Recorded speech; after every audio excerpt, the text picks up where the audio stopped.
Eleksyon na naman, sino iboboto mo? Kahit sino naman iboboto, ganun pa din, walang pagbabago. Bakit kaya?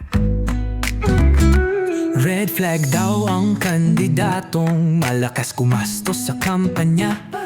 Baka yung perang ginagamit ay para sa kalye, tulay o paaralan ng iyong anak. Alalahanin pag lumulusot sa batas ng kampanya. Malamang lulusot din para magnakaw sa posisyon niya.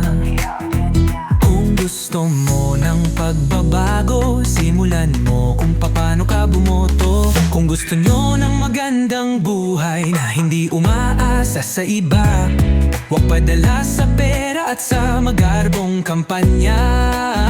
Bakit di ko agad nakita na kung gusto ko ng pagbabago, dapat simulan ko kung paano ako bumoto.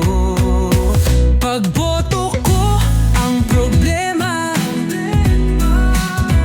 pagboto ko ang solusyon.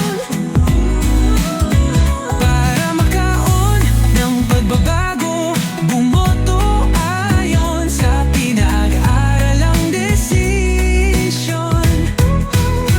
Kung gusto mo ng pagbabago, simulan mo kung paano ka bumoto.